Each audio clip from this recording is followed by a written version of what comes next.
Class 7, Chapter Nutrition in Plants, Module 8, Insectivorous Plants, Nutrient Replenishment in Soil.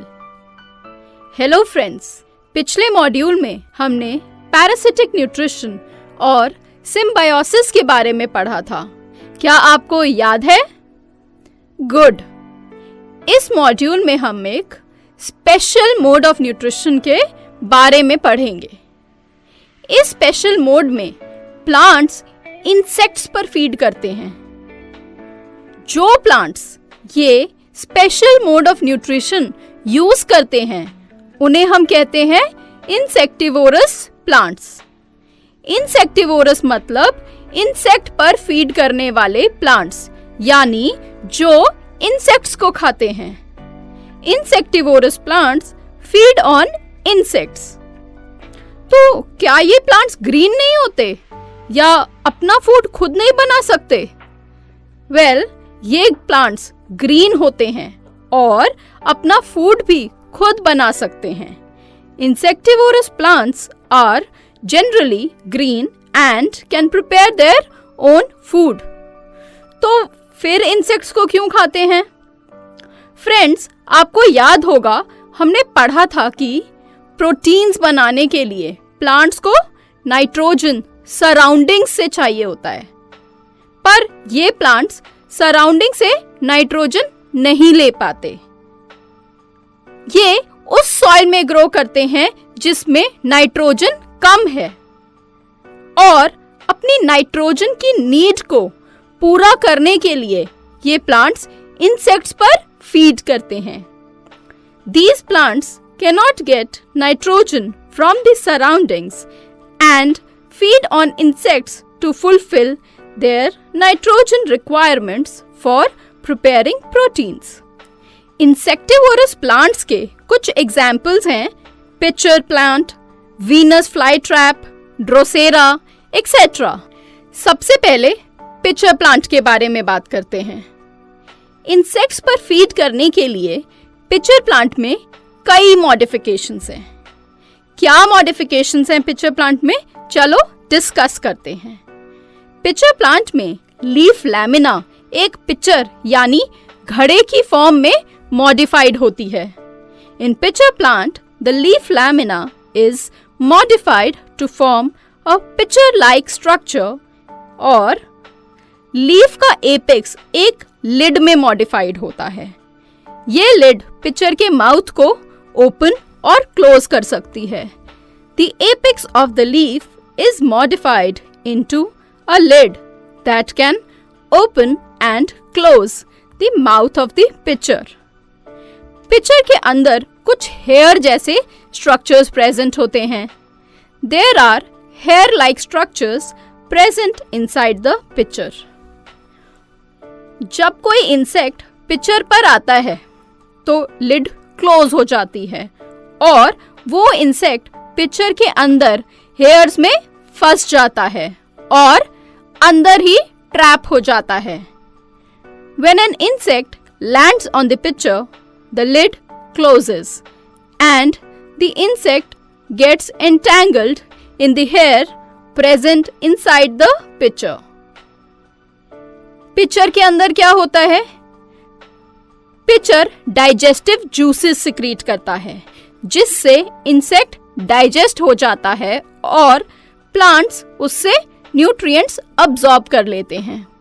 The pitcher secretes digestive juices which digest the insect and plants absorb the nutrients from it. तो समझ आया आपको कि insectivorous plants कैसे अपनी nutritional needs को पूरा करते हैं? गुड. चलो आगे बढ़ते हैं. अब बात करते हैं सॉइल में न्यूट्रिएंट रेप्लेनिशमेंट की. न्यूट्रिएंट रेप्लेनिश का मतलब है कि जो न्यूट्रिएंट्स सॉइल में कम हो गए हैं उन्हें फिर से ऐड करना. प्लांट्स कॉन्टिन्यूअसली सॉइल से मिनरल न्यूट्रिएंट्स जैसे नाइट्रोजन को अब्सॉर्ब करते रहते हैं. इसकी वजह से सॉइल में नाइट्रोजन डिप्लीट यानी कम हो जाता है. तो हमें ये न्यूट्रिएंट सॉइल को सप्लाई करने पड़ते हैं। सॉइल में ये न्यूट्रिएंट्स सप्लाई करना क्यों जरूरी है?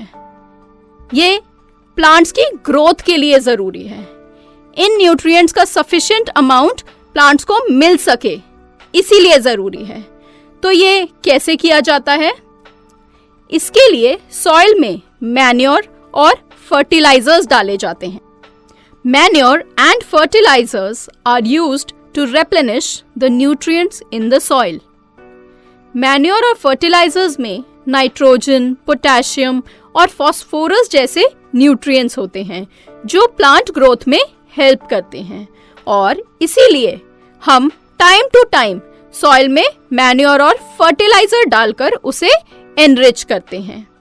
Manure and fertilisers contain nutrients such as nitrogen, potassium and phosphorus that are essential for plant growth. इसके अलावा एक नेचुरल तरीका भी है सॉइल को एनरिच करने का। आपको याद है हमने सिम्बायोसिस में राइजोबियम बैक्टीरिया के बारे में पढ़ा था कि वो लेग्यूमिनस प्लांट्स की रूट्स में रहकर प्लांट को नाइट्रोजन प्रोवाइड करवाते हैं। ये तरीका हम सॉइल में न्यूट्रिएंट्स रेप्लेनिश करने में भी यूज करते हैं। कैसे? फार्मर्स लेग्यूमिनस प्लांट्स को क्रॉप प्लांट्स के साथ ऑल्टरनेट ग्रो करते हैं। क्या आप बता सकते हैं इससे क्या होगा?